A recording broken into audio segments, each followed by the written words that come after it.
Et ni hao et bienvenue sur Siphon.fr, un geek à Shenzhen pour ce nouveau test de la semaine pour caméra-hd.net et caméra-hd.com. Donc cette semaine on va tester une caméra sport HD extrême et encore une fois waterproof. Alors si la semaine dernière on avait testé un modèle qui ressemblait un petit peu à la GoPro et qui avait les mêmes fonctions et quasiment les mêmes caractéristiques, cette semaine on va tester un modèle qui est quand même qui est vraiment différent au niveau de l'aspect. Mais au niveau de la qualité, c'est vrai que encore une fois, on est resté waouh. Là, on a vraiment quelque chose de super sympa.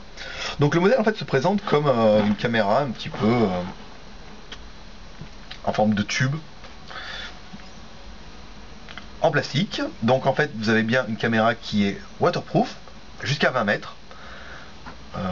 Les batteries se mettent en fait à l'arrière ici. Donc il faut appuyer, on déclipse, on ouvre et en fait dedans vous pouvez directement intégrer la batterie.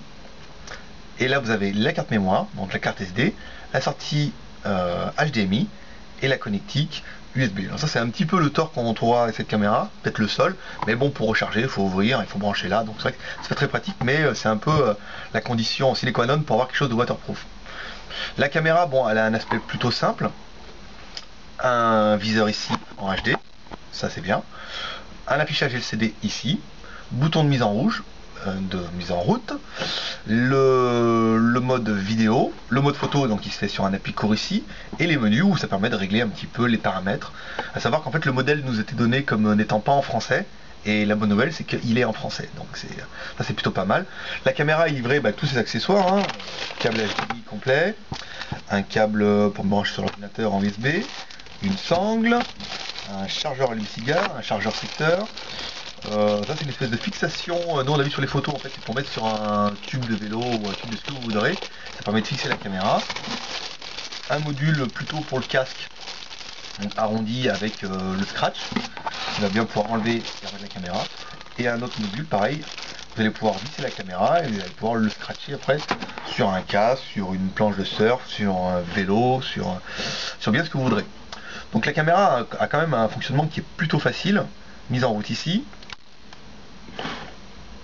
Donc c'est l'œil de l'aigle. Avec ça, hein, tout est dit.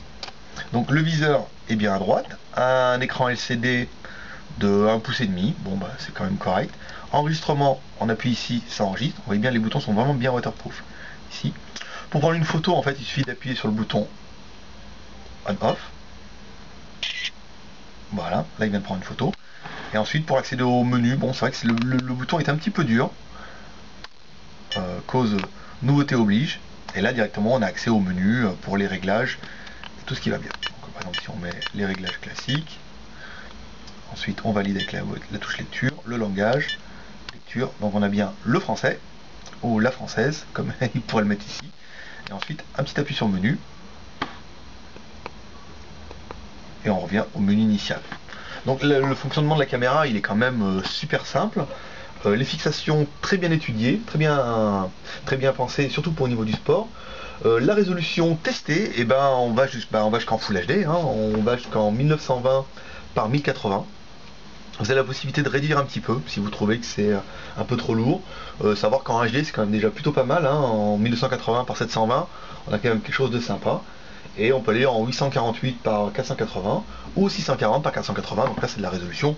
Par exemple quand on filme les caméras, nous on filme avec cette résolution là, parce qu'après sur YouTube je vous raconte pas, quand on tape tout en HD ou en Full HD, il faut 5 heures avant d'uploader tout ce qu'il faut.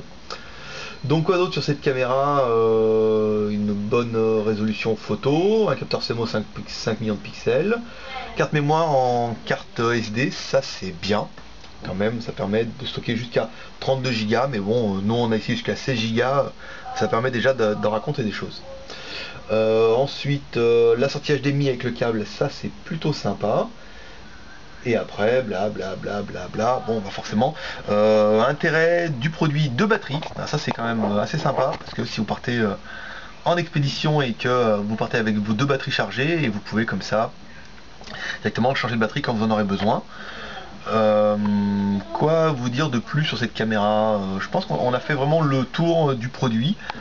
Vous retrouverez tout le détail sur caméra-hd.net ou caméra-hd.com, nous aussi, n'hésitez pas à y aller, vous allez voir, en plus il est joli, et je vais pas dire que ça clignote, mais il y a de la couleur et on en est assez fiers.